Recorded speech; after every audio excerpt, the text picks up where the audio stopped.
Uh, we'll just start the class.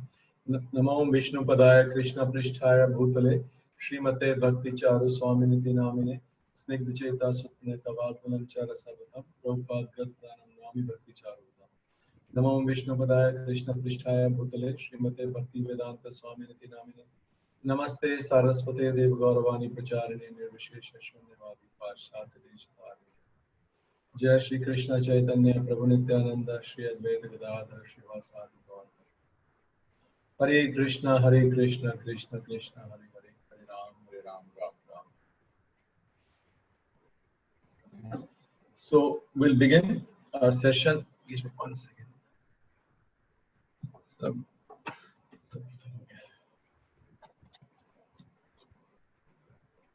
Okay. So we will start from where we left yesterday. I will do the screen share. जिनके पास book नहीं है, you can do the screen share, or I will just start the beginning, few paragraphs read, and then you can जिनको पढ़ना है, you can read. Please raise your hand, and then we can read. Ronnie Prabhu, can you make me the co-host and?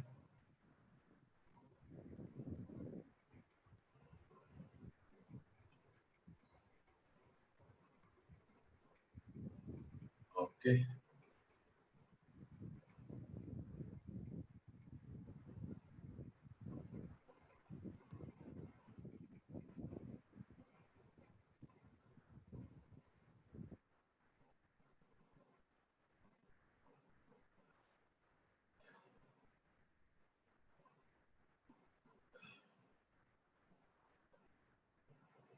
इसका page number कैसे पता चलेगा, ronnie prabhu? I think it should be the same page number. Like नीचे होगा ना page. अच्छा नीचे है जो. Okay. हाँ. Because it's a published edition. Just tell me how much to increase. Yeah, you will have to, like 3-4 times. Yeah. Okay.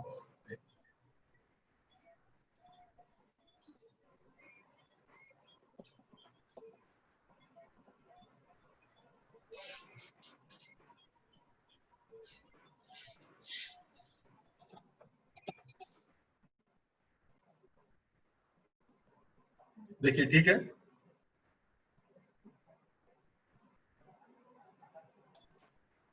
Yes. So we'll start from where we left yesterday, or I will read few paragraphs, and then आप में से जो लोग पढ़ना चाहते हैं, then they can raise their hands, and then we will open it for everybody else. So we are starting from this para here from Winston Churchill. From here, Winston Churchill had urged young men aged 20 to 25 to go out to the world and do things, to make mistakes and learn. His statement had made a deep impression on me, and I regretted only that when I read it at the age of 23, I was already 3 years behind. From my other readings, I understood that to take the spiritual life, I had to surrender myself to a guru.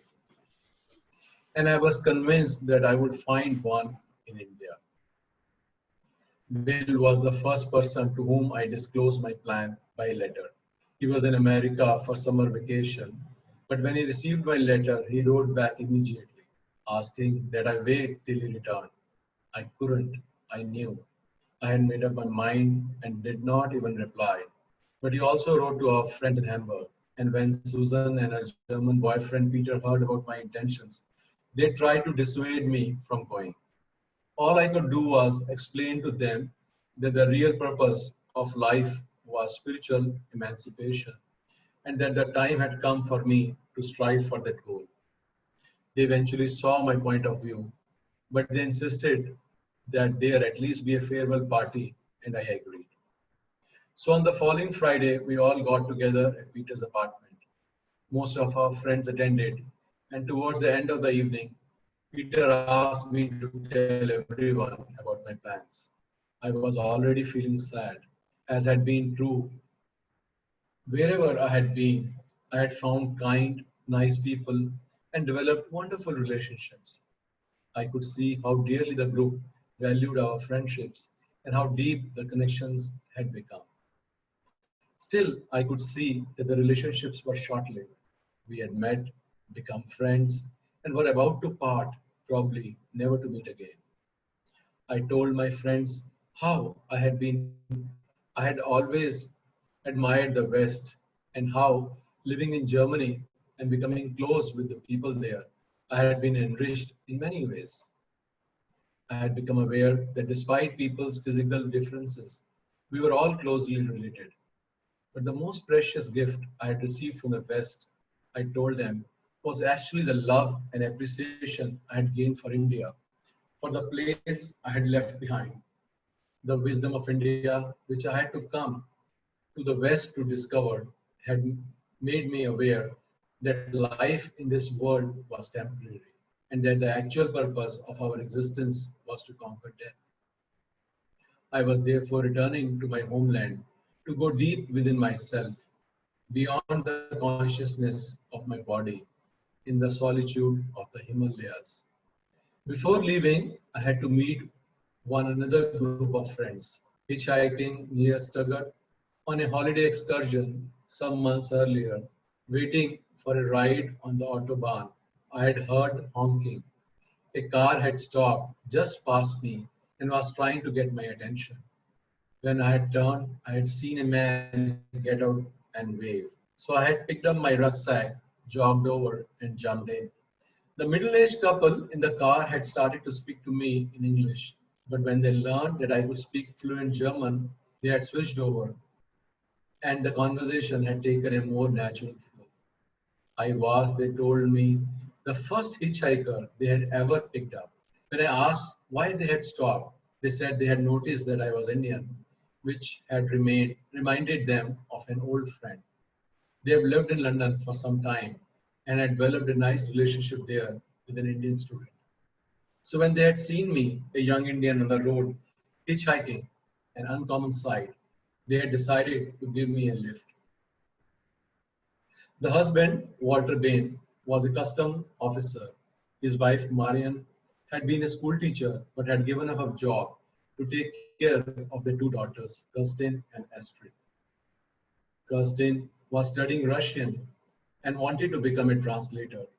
We had gotten along so well during the drive that they had invited me to their home in Bremen, and I had happily accepted. So now we will open it to devotees who had raised the hands. Okay, so first is Preeti, then Neha Mataji, then Sham Sundari Radhika Mataji. Okay, so Preeti, you can go ahead. The husband. I had stayed with the Beans for 3 days and we had become close. Afterwards, we had been out of touch for a few months, but when I had sent them a postcard from Berlin, I had heard right back from Marian, telling me how much they had missed me and requesting that I visit. I had been so touched by her letter that I had decided to return. This second visit had been even more remarkable than the first. They had treated me like a member of the family. Kirsten had even started telling me about her problems with her mother, and Marian had complained about Kirsten's not listening to her and acting so independently. I had tried to mediate, and both of them had listened to my suggestions. Subsequent visits to Bremen had deepened our relationship even further, and when Marian heard that I was leaving Germany, she begged me to come and see them before I departed. They were sad over my leaving, especially Marian and Kirsten. Marian kept trying to persuade me that I could pursue a spiritual life in Germany. I had so much appreciation for Jesus Christ, she pointed out. Why didn't I put that into practice? Follow him. Indeed, I had felt an appreciation for Jesus since childhood, but I had never thought of actually becoming a Christian. I saw him from an Indian perspective as someone close to God, a great saint, a prophet, but that was quite different from his portrayal in the Christian faith. Marian did did not always agree with me, but she listened without protest and appreciated my understanding. The three kings who came to see Jesus at the time of his birth, I told her, were like exalted, saintly persons from India who were addressed as Maharajas, kings. They had come to see him based on astrological calculations of the movement of the stars and planets. And then, from the time Jesus was about 12 years old, people did not know where he went or what he was doing. He reappeared when he was 29, but where had he been for all those years? Where had he acquired the mystic powers by which he could turn water into wine, cure lepers, and revive the dead? He spoke about a place where he had been treated as a king and about his disappointment and frustration over the inability of his audience to understand his teachings. He allowed himself to be crucified so that their gross mentality could appreciate his compassion and mercy. And finally, they did. When Marian asked why I was not conveying my ideas to the Christian world, I replied that no one would be interested. After all, who was I? And anyway, my only consideration was my search for liberation to free myself from the bondage of birth and death. And for that, I was being called by my motherland, my glorious India. So it was with great expectation and excitement that I returned. I had been back to India once before for my sister's wedding, but this was different. I was embarking on my spiritual journey in search of my spiritual master. Thank you.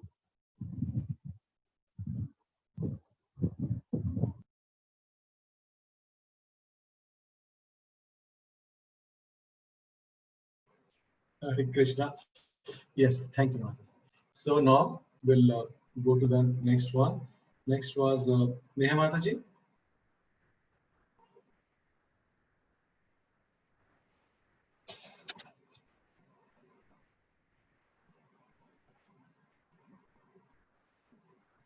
Neha Mataji, can you start? Hare Krishna Prabhuji, yes. In Search of a Guru, June 1975 to July 1976. When I landed in Delhi, I went straight to Haridwar, one of the holiest places in India in the foothills of the Himalayas on the banks of the Ganga. I had been fascinated with the place since childhood. My grandmother had gone there for Kumbh Mela, the great spiritual festival, and had returned with captivating stories about her pilgrimage. My first evening, I went down to the river Ghats, where I joined thousands of pilgrims in grand worship, offering lamps to Mother Ganga. I was already thrilled to be back in India, and I was elated by the display of spiritual conviction. The people around me, I felt, cared less for their material prosperity than for their spiritual lives. And in my heart, I shared their happiness and was moved by their inner contentment. I walked through the crowd without speaking with anyone, just smiling at those around me and receiving their smiles in return. Before dawn the next morning, I went down to the Ganga to bathe. It was cold and I was shivering even before I entered the water. Uh, when I submerged myself, however, my whole body felt rejuvenated, warm and clear and light, as if I could fly. And an incredible joy suffused my entire being. I do not know how long I stood there, half submerged in bliss. When I came back to myself, I sat on the bank and let my thoughts float with the river's current. My mind drifted back to my childhood. I was lying by my mother's side as she told me about Mother Ganga.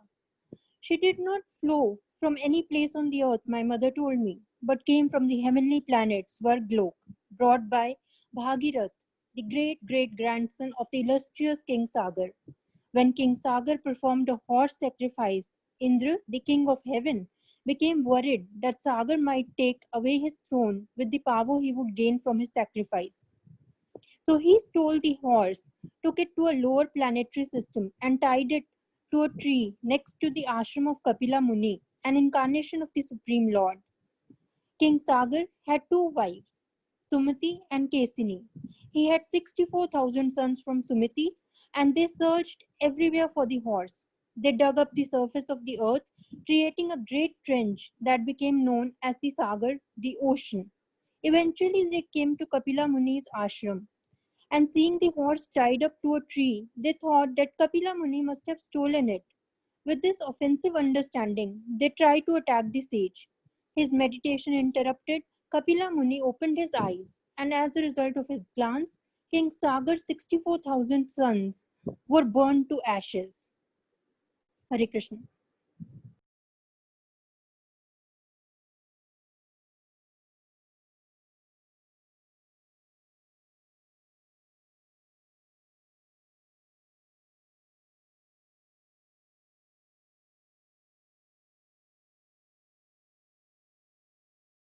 Giriraj Prabhu, you're on mute. Oh, I'm sorry. I'm very sorry. Thank you, Mataji. I said there are so many hands, so we just want to give chance to everyone. So that's why we're taking short reading sessions. Who's the next one, Ronnie Prabhu?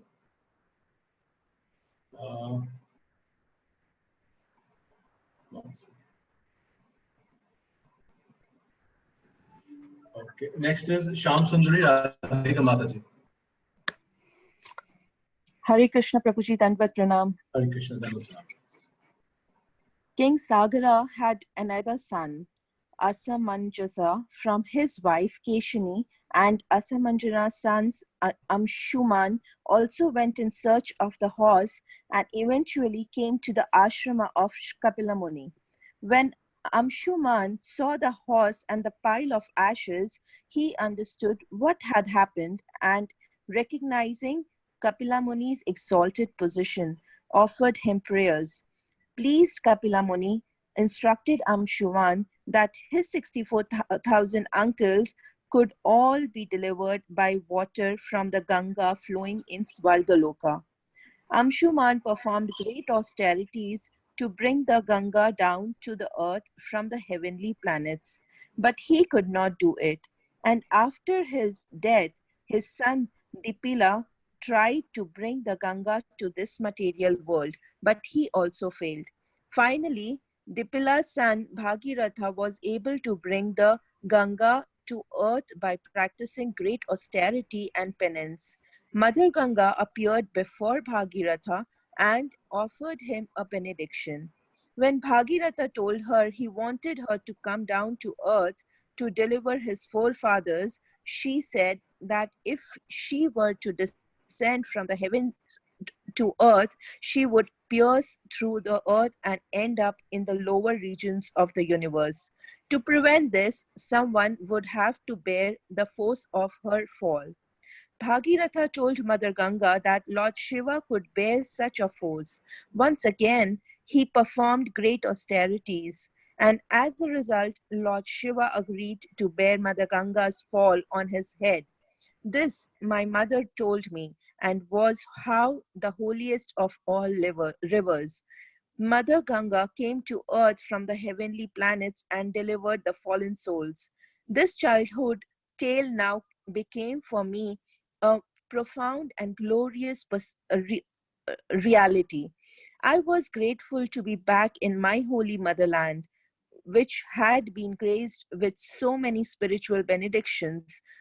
All I wanted was to float endlessly in the river's sublime current. When I returned to the lodge where I was staying, I heard a beautiful recitation of Sanskrit mantras reverberating from the room next door. I just sat there listening to the vibrant, melodious sound. My neighbors, it turned out, were a South Indian family of four, a husband and a wife, and their two children. Mr. Subramaniam, a government official, brought his family to holy places of pilgrimage during his vacations. He invited me to their room to talk, and the children, two sons aged 9 and 6, listened with great attention, respectful and well behaved. Through that family, I was able to have another glimpse of the glories of India. Although he was a high-ranking government officer, Mr. Subramaniam wanted only to visit holy places. He had little interest in material achievements, but put a premium on spiritual life and development. I was especially impressed by the way he was bringing up his children. This I saw was an important part of India's spiritual heritage, alive and well in contemporary family life. Thank you, Hari Krishna. Thank you, Mataji, for reading so nicely. So, like I was sharing yesterday also, it is very unique how Guru Maharaj remembers so many years that there were two children. He met Mr. Subramaniam. One child was 9, one was 6. It's simply amazing how small details Guru Maharaj remembers. So now, the next one, I'll just ask. The next is there was a next hand from iPhone 8 yesterday also, and Mataji couldn't connect. Yes, Prabhuji. Is that Mataji there? Because she was the last one yesterday. Yeah. Is she there? Yes, iPhone 8 Plus is there. I'm not sure about iPhone 8. Okay. So, can you? I'm not sure whether they are the same person or not.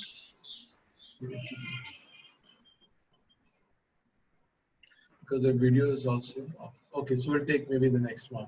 Okay, yes. So next one is Shivani Mataji, then Anupama Mataji, then Neha Mataji, okay, then Nidhi Mataji. Okay. So Shivani Mataji, you go ahead. I'll do the screen share. हरे कृष्णा प्रभु जी वो माता जी same है Same है ना? So I wish she could come. So Ronnie, you can send her a message maybe on the chat and see. Okay. Yes, Shivani Mataji, you go ahead.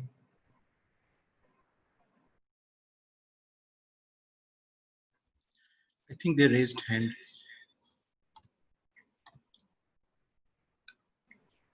iPhone 8 Plus. Hare Krishna. Who's saying?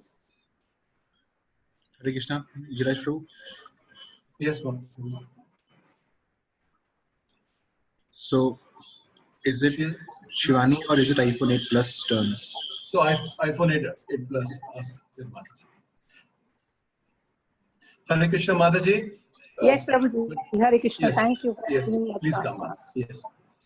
From Haridwar, I went upstream to Rishikesh, which was quieter, more natural and less commercial, with many yoga ashramas and spiritual seekers from around the world. Sadhus gathered on the banks of the river, some stark naked, others just in loin clothes. Most were smoking hashish, and some invited me to join them, but I declined. In the West, many of my had smoked hashish, and I had seen how stupid they became when they did. With the activities of their brains subdued, the activities of their hearts became prominent, giving them a feeling of ecstasy. So when I saw sadhus smoking, I knew not to waste my time. They were not for me. The most prominent yoga school in Rishikesh was the Shivananda Ashram. A young resident student told me that their teaching was that in order to make spiritual progress, one had to give up one's ego, one's preconceived notions, ideas, prejudices, and selfish interest. They were obstacles to spiritual progress. By giving them up and practicing yoga, one could progress toward one's spiritual goal and eventually become liberated from the bondage of matter and achieve moksha, liberation. I like that he said, but I wondered why one had to practice yoga in such a commercial atmosphere. I had always heard and read that yoga should be performed in a solitary place, away from material culture, so I did not feel inclined to join the ashrama. I kept looking. One day, wandering aimlessly down a deserted road, I saw a saffron-robed figure coming from other direction. As he approached, I saw that it was a young, handsome man with long black hair and a beard. I smiled at him as we passed.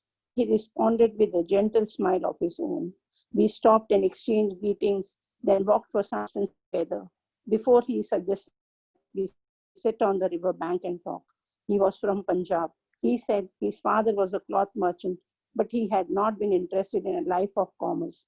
When his brothers had gone into business, he had continued his education in college and then at a university. But he had not found fulfillment in academic life. And when he had returned home and his family had tried to get him married, he had found that he was not interested in married life either. So without telling anyone, he had left home.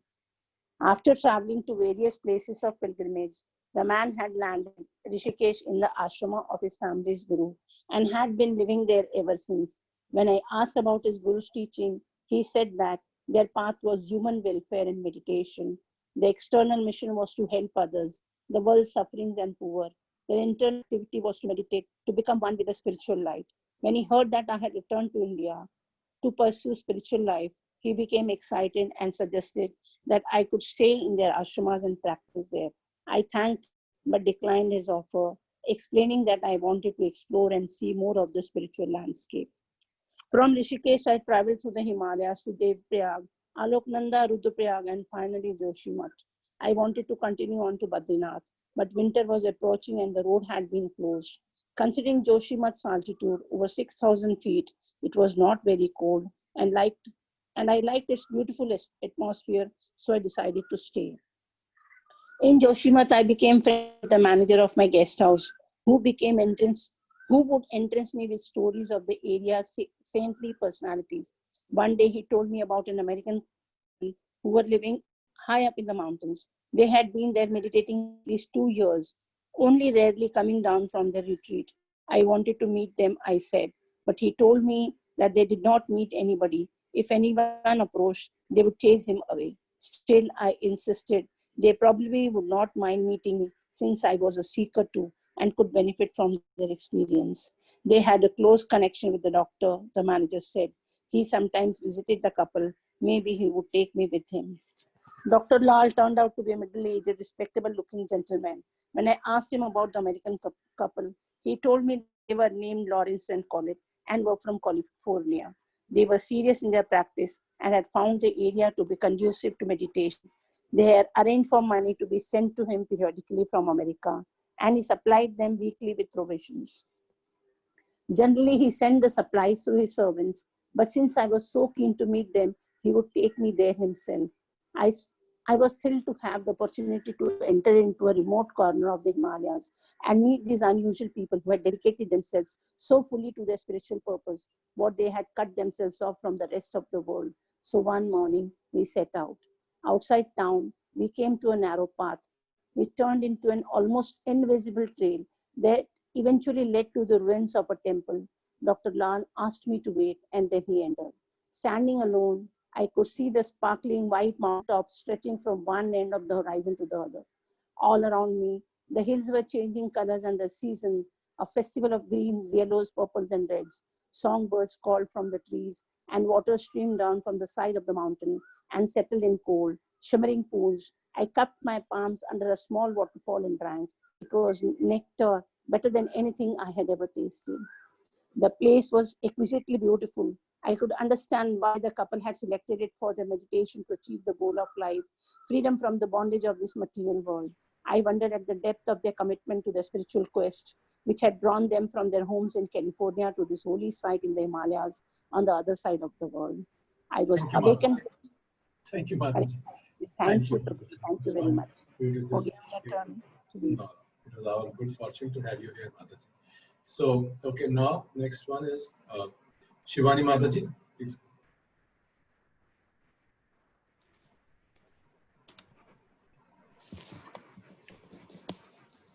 I was awakened from my reverie when Dr. Lal emerged with a tall, handsome man with the long hair and a beard.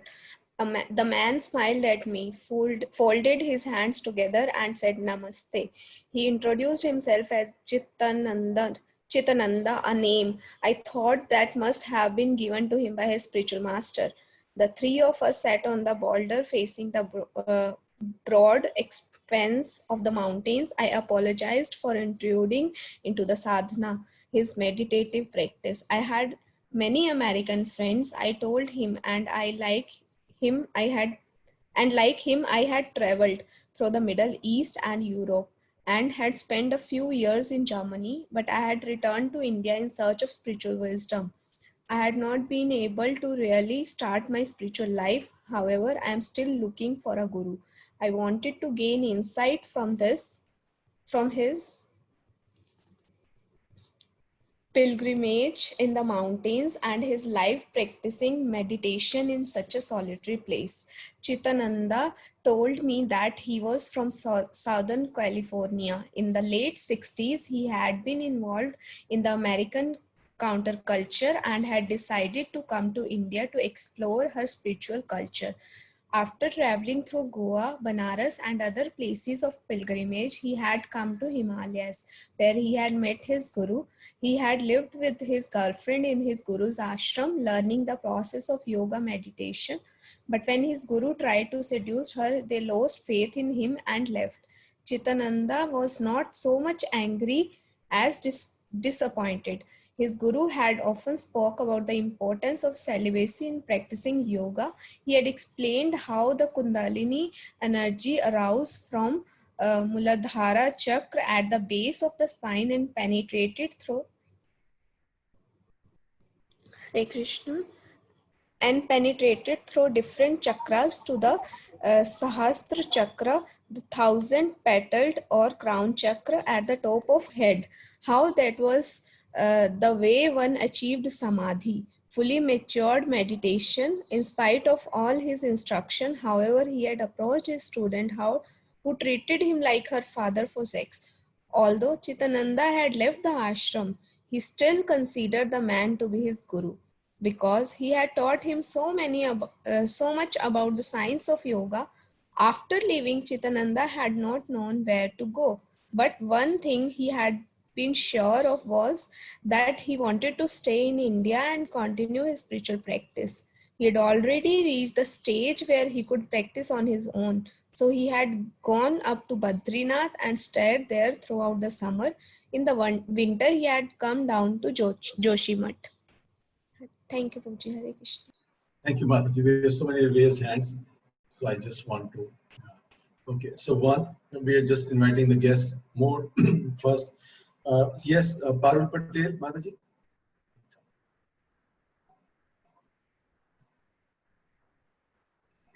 Hare Krishna, Prabhuji. Hare Krishna.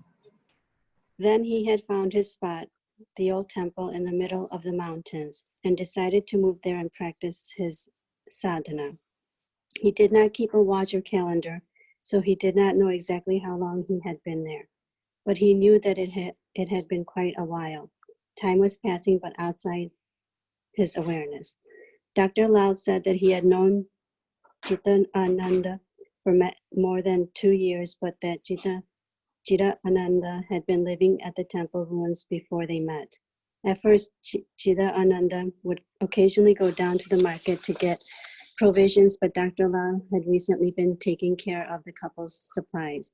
They subsisted only on fruits and vegetables, no grains or beans or even nuts. When I asked Chidananda about his spiritual progress, he said that the process of asana, sitting in a yoga positions, was effective at the initial stage, but then did not make any difference. Pranayama, however, control of the breath was very effective. Practicing Kumbhaka, the stoppage of breathing, helped him control his mind and become fixed in meditation. With his guru's training, he could now hold his breath easily for a few minutes and was getting better. When I asked him if he would teach me, he just smiled and said that he was still a student, not yet in a position to instruct. Dr. Lal and I climbed back down to Joshimath. He told me that was probably the most Chitananda had spoken to anyone other than his girlfriend in months. My encounter with Chitananda was one of the most memorable experiences I had in my time in the Himalayas, but I had not yet found my guru, and I was still searching. Next, I descended to the Gangatic plains. I stayed at many ashramas and monasteries and associated with many spiritual practitioners, and all of my experiences were unique and educational, but one stood out in its depth. I had known about the female saint Anandamayi Ma from my childhood. One of my aunts was her disciple, and she told us many fascinating stories about her. So when I came across one of her ashramas on the banks of the Ganga, I decided to stop for a visit. The atmosphere of the ashrama was serene, and the residents were friendly. The ashrama head, Swarupananda Swami, took a liking to me and treated me with the warmth and great care, and we spent a lot of time together. Seeing my sincere search for a guru and inclination toward spiritual life, he considered me a ripe candidate for discipleship and decided to take me to Anandamayi's Ma, who was in Banaras. The Banaras ashrama was packed with Anandamayi Ma's followers and admirers, but she treated me with a special kindness and affection and spent considerable time answering my questions and offering advice. Every evening she would have a public darshana, which hundreds of people would attend. Most of the time she simply sat there in silence and people were happy just to see her. Senior disciples would speak about her glories and discourse on various spiritual topics. Sometimes there would be kirtana, congregational chanting, and during the kirtana, Anandamayi Ma would sometimes fall into a trance. Since she would often sit there with her eyes closed, I could not always tell when she was in a trance, but her assembled disciples would make a sound in a unison, a kind of howling that sounded strange in such a solemn atmosphere. At first I didn't understand its meaning, but then I found out that it signaled that her trance had begun. I felt a deep respect for Anandamayi Ma and considered her to be an exalted spiritual personality, but most of her followers seemed more like riddles, and I did not know what to make of them. One day I asked, what is the meaning of sadhana? Sadhana is svadhana, she replied, one's own wealth. When I asked, then what about siddhi, the ultimate achievement of sadhana? She said, siddhi will be achieved according to one's own spiritual accomplishment. I did not say anything, but in the back of my mind, I began to wonder, wasn't the guru supposed to lead the disciple through the proper practice of sadhana in order to achieve spiritual perfection? I also had many discussions with Swarupa Ananda Swami. I knew he was keen for me to join the ashrama and become a disciple of Anandamayi Ma, but I asked, what would I gain spiritually by doing that? He had spent many years as one of her most prominent disciples. What had he gained? Swarupananda became thoughtful and told me that he found a purpose in life and that he was internally content in that position. I asked whether that inner contentment was everything or if one should strive for spiritual perfection and become free from the material world and go somewhere beyond it and experience an endless bliss. Yes, he answered, and that will happen by the mercy of the Mother. I liked the ashrama. I liked Swarupa Ananda Swami, and on top of everything, I had developed a deep appreciation for Anandamayi Ma. Finally, I decided to join. Hare Krishna. Hare Krishna. Hare Krishna. Sorry, Mataji. No, chance to others. Thank you. So, yes, Vijayanti Radhika Mataji. She just raised the hand. Hare Krishna, Prabhu. Yes, Prabhuji. I saw a hand from Vijayantika Mataji. She's not there. Okay. Then Lavanmai Radhika Mataji. Okay.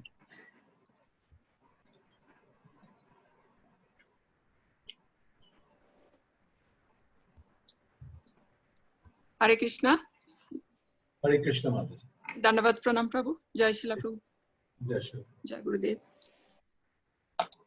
So I'm reading from which line, Prabhu? This one, Mataji. So one evening. Okay, thank you. So one evening, Swarupananda took me to see Anandamayi Ma in her room. When he raised the topic of my joining the ashram, however, she looked at me, smiled affectionately, and declared, he is not meant for this ashram. He belongs somewhere else. And when he surrenders, the whole world will come under his feet. Her statement hit me like a bolt from the blue. I was amazed and somewhat embarrassed by her prophecy, but I was also devastated by her rejection. I wanted to beg her to let me join and eventually become her disciple, but my pride would not allow it. Swarupananda sympathized with me and told me afterwards that although Ma had spoken like that, I could continue to stay in the ashram. But almost as soon as she had spoken, I had decided to move on. She was not my guru, I realized. I had to continue my search. The next afternoon, Swarupananda accompanied me to Anandamayi Ma's room to tell her that I was leaving. She was meeting with a few close disciples from different parts of India and was handing them prasada, sanctified food, with her left hand, which seemed strange, since in India, the left hand is never used to handle prasad or for any spiritual activity or exchange. When she saw me, she stopped, smiled beautifully, and blessed me that my spiritual quest would be rewarded with a wonderful result. Then with her right hand, she handed me an apple. Then she turned back to her guest and resumed distributing prasad. I left the ashram dependent. Swarupananda drove me to the railway station on the way to Calcutta. And before we parted, he told me, "You are very fortunate. You have received special mercy of Ma." It sounded like he was just trying to console me, because it was quite obvious to me that she did not want to accept me. It was not that I really wanted to join her ashram, but I was hurt by her rejection. "Why do you say that?" I asked. "Generally, she gives her prasad with her left hand," he replied. "But to you, she gave it with her right hand." "Yes, I noticed that," I said. "What does it mean? When she just gives her blessing, she gives it with her left hand. But when she gives her special mercy, she gives it with her right. Does it have anything to do with karma?" "Yes, you can say that," he said. "When she gives it with her right hand, she actually offers her good karma. And she does have a lot of it," I said with a smile. "Yes," he agreed. "There is no doubt about that. But when too many people touch her feet, she becomes sick. Therefore, we do not allow anyone to do so." "Why does she become sick?" "Because when people touch your feet, they give you their sinful reactions and take away your good karma." Even with Swarupananda Swami's supportive comments, however, Anandamayi Ma's rejection has disappointed me. And by the time I arrived in Calcutta, I had decided to suspend my search. Rather, I thought I would wait for my guru to come to me. I was feeling more anger mixed with pride. I had been searching for my guru, but could not find him.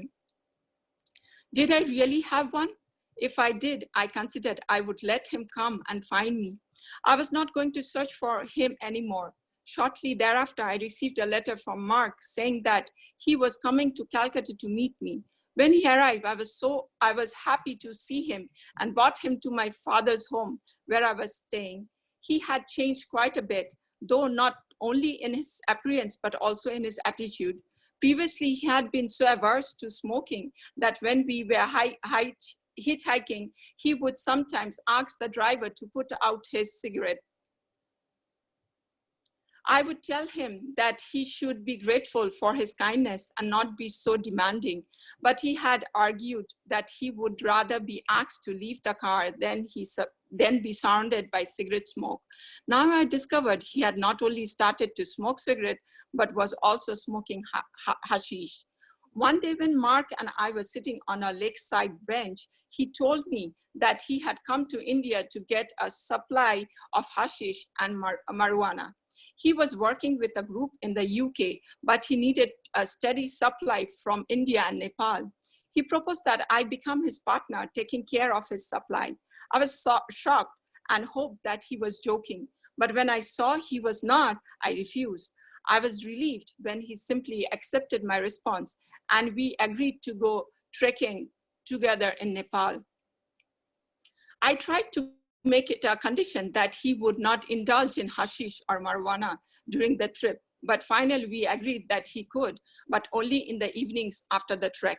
Soon after we arrived in Pokhara, However, I realized that Mark wanted to go to the Himalayas not just for trekking, but also to find suppliers for his drugs.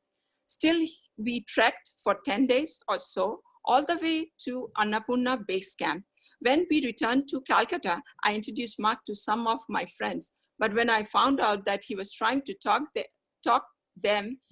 take them to their serving as his suppliers, I told him that we would have to part our ways. I was sad, but this was not the same earnest and innocent Mark with whom I had traveled 6 years before.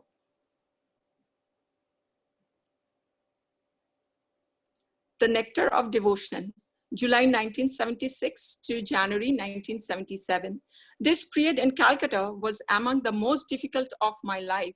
I could neither adjust to the world around me nor step into spiritual life, for which I earned. I knew that to follow the spiritual path, I needed a guru, someone who would take me by the hand and lead me onto the spiritual path to a world of knowledge, emancipation, and joy. But I had not been able to find him, and now I was waiting. The incident with Anandamayi Ma had given me hope. If I had a guru, I felt he would relieve himself to me. Hare Krishna, Prabhu. Hare Krishna. Dandavat Thank you, Pranam, Mataji. Prabhu. Jai Shri Gurudev. Jai Shri Gurudev. So we are just asking the guests to come first. Yes, Meena Jethani Mataji.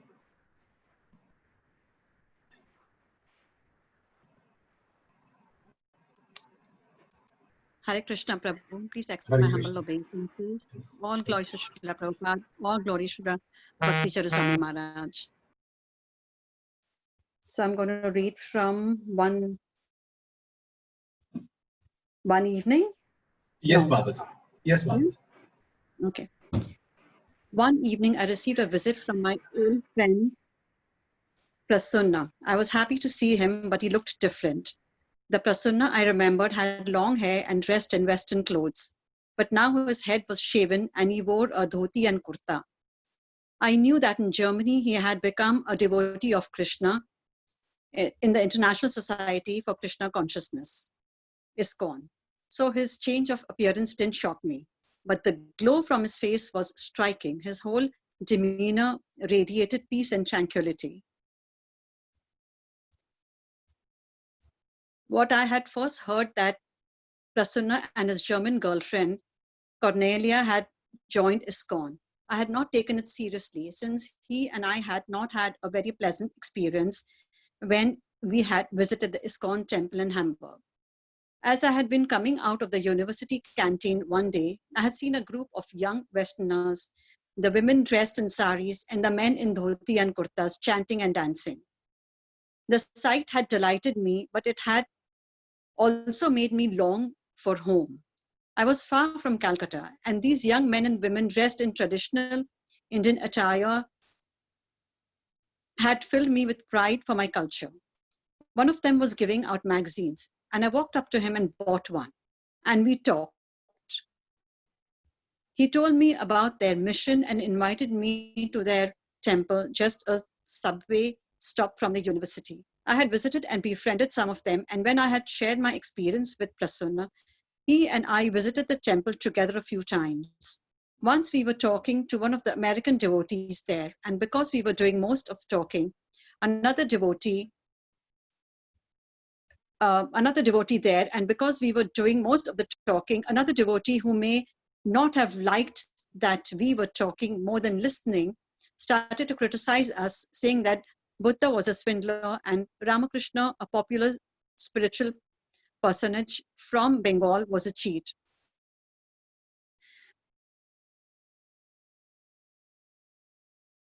I'm sorry, I'm lost. Where are we? Okay. Yeah, Prasanna had looked at me with surprise. Thank you. Neither he nor I had mentioned Buddha or Ramakrishna, and I had silently indicated that we should leave, which we did, and we had never returned. Since then, whenever I had seen the devotees, I had avoided them. If I saw them on one side of the road, I would move to the other. And when I had returned to Calcutta, even though the ISKCON temple was not far from my house, and I had passed it many times. I had never, when I heard that Prasanna had joined, I did not think he was serious. Okay. Since how he looked when he came to see me, however, how effulgent he was, I had to revise my impression. Are you really serious about your involvement? I asked him. He answered with a gentle smile. Yes, he told me how he had. Yes, he told me how he had joined ISKCON in Berlin after reading a book, Sri Ishopanishad, by its founder Acharya A.C. Bhaktivedanta Swami Prabhupada. He had been initiated and received a spiritual name, Sarva Bhavana Dasa Adhikari.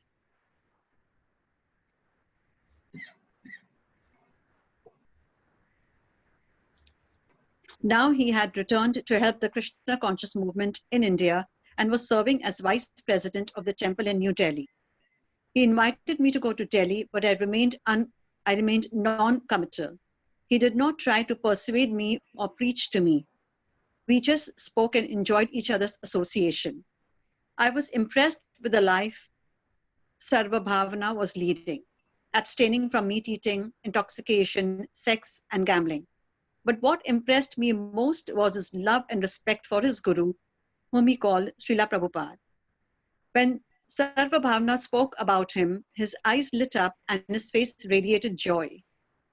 I thought his attachment might be merely sentimental, but I was impressed nonetheless. The next morning, Sarva Bhavana and I got together again, but when I offered to take him to lunch, he declined. I assured him that the food would be vegetarian, but he said he would go home and eat there. When I insisted, he told that although the food would be vegetarian, the kitchen and utensils would have been used to cook other preparations. Again, I was impressed with the standards and conviction. I had many friends who were strict vegetarians, but Sarva Bhavana's standards were on another level. That afternoon, Thank you, Mataji. Hare Krishna, thank you, Hari Bol. Hare Krishna. So, thank you so much. So, yes, Chandana Paul, Mataji.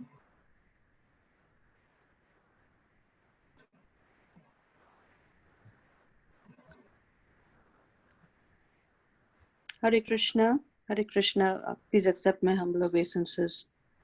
Hare Krishna. Okay, so that afternoon, I accompanied him to the nearby ISKCON temple, where he introduced me to a group of young American devotees. We had a wonderful discussion about various aspects of spiritual life, and I was especially impressed by two of the devotees, Kundali Dasa and Anirdeshya Vapu Das. Both struck me as extremely intelligent, but whereas Kundali, short and plump, was full of humor, Anirdeshya, tall and slim and saintly looking, was quite sober. I was attracted to his gentle and compassionate nature, and we immediately became friends. He told me about chanting the holy name in the form of a Maha, great mantra, and said that the benefits of eating Krishna Prasad, food that had been offered to Krishna, was far greater than those gained by performing thousands of sacrifices. I marveled at Anirdeshya's knowledge of the Vedic scripture and was beginning to appreciate the wisdom he related. When he asked me if I would like to render some service, I immediately agreed, and he took me to a room next to the altar where he showed me how to cut fruit that would be offered to the deities. He told me about the benefits of rendering devotional service, the ultimate engagement for a living entity with rewards that could not be measured by material calculation. We cut up quite a bit of fruit, and after a few plates were offered to the Lord on the altar for some minutes and then returned, we mixed that fruit with the rest, brought it all out to the balcony where the devotees were sitting in a row and served them.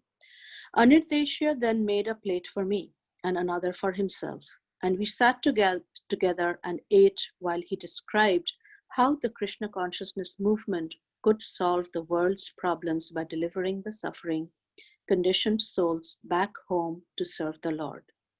I was touched by Anirudeshiya's words, and by him engaging me in this way, the inner sanctum was a sacred place, and he had brought me, a total stranger, into this sacred place to render personal service to the Lord.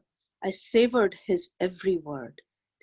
Over the next few days, I returned to the temple regularly. One evening, after attending the Sandhya Arati, the evening worship service, and a class on the Bhagavad Gita, I wanted to buy a copy of the book. They did not have one on hand, but when I said that I would appreciate any book they had, a devotee gave me a free copy of the Nectar of Devotion, Srila Prabhupada's English summary study of a Sanskrit work by Srila Rupa Goswami, a 16th century saint, poet, and scholar. The minute I got home, I opened the book and began to read. I felt as if another reality was unfolding before my eyes. Right from the beginning of the book, Srila Prabhupada stated that God was a person, the supreme person, Krishna. I had maintained a deep attachment to Krishna since childhood, but I never had such a clear understanding that he was the supreme personality of Godhead. Throughout my spiritual quest, I had been under the impression that liberation was the ultimate goal of life. But Srila Prabhupada very clearly explained that one who engages in devotional service to Krishna achieves liberation automatically. I had never read anything like it. This was what I had been looking for all my life. When I was younger, I had been influenced by Ayn Rand's philosophy, objectivism, portrayed in her novel Atlas Shrugged, which depicted what I had thought was an ideal society. But the Nectar of Devotion, I now understood, presented the ultimate perfection of an actual ideal society. Within its pages, I found a society based wholly on the highest ideal of life, selfless service to the Supreme Lord. I read until I fell asleep, and when I woke up the next morning, the first thing I did was pick up the book and start reading again.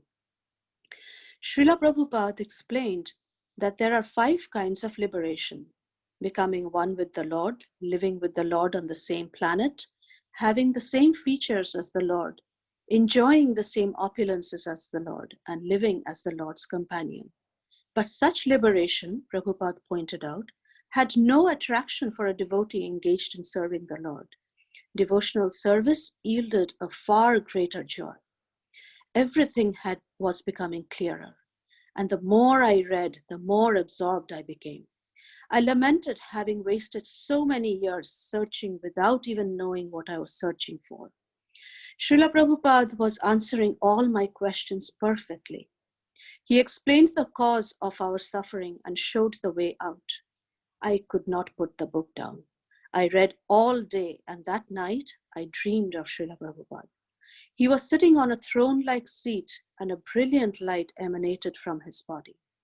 There was a crowd of people sitting at his feet. I did not ask him anything. I simply offered my obeisances and said, "I surrender myself completely at your lotus feet. Please accept me and guide me." When I woke, my heart brimmed with a wonderful feeling of fulfillment. I had found my spiritual master. Thank you, Manoj. Thank you so very much. So nice to hear. And like that commercial break, right at the time when he was found, we are speaking about Srila Prabhupada, Guru Maharaj choosing that Srila Prabhupada is his spiritual master. So thank you so very much, everyone. I know some devotees couldn't read, but I hope we'll serve it tomorrow and seeing the response. I think Krishna willing, we will make it a daily reading session. So every day, 6 to 7, Krishna willing, we'll have this classes. And also, I encourage that maybe we can keep last 5-10 minutes open. And anybody who want to share anything which touched their heart and or something, they can most welcome to share. And I can share that Anirdesh Bapu Prabhu is His Holiness Bhaktivedanta Guru Maharaj. So we can see how early Guru Maharaj association was with Maharaj. So, and also so many things we can see. He was beginning only. He was so cultured, and also he shared how his time with the first exchange with devotees, and then how gently the devotees brought him back with a conversation and some seva. And I remember once there was a sick family to whom Guru Maharaj was trying to preach, and when we asked Guru Maharaj that we had done this and this and that, and then Guru Maharaj says, stay away from there. You don't know how to preach, because we were just in too much of a hurry to preach and give them everything, to start chanting and do this and that kind of maybe put them off because we went too fast. So when we read this, we can see the culture and the whole background was already built up with Guru Maharaj. And as he stepped into spiritual life, then it blossomed like a lotus. So I hope everybody, all of us, we enjoyed reading about Guru Maharaj and his journey in spiritual life. And tomorrow, same time, we'll begin the class tomorrow. So we'll end the class session now. Namo Vishnu Padaya Krishna Prishtaya Bhutale Srimate Bhakti Vedanta Swami Riti Namine Namaste Saraswati Devi Gauravani Prachari Nirvishesha Shunyavadi Paschati Vishadani Jagat Guru Shri Prabhupada Ki Jai Shri Gurudev Ki Jai Hare Krishna.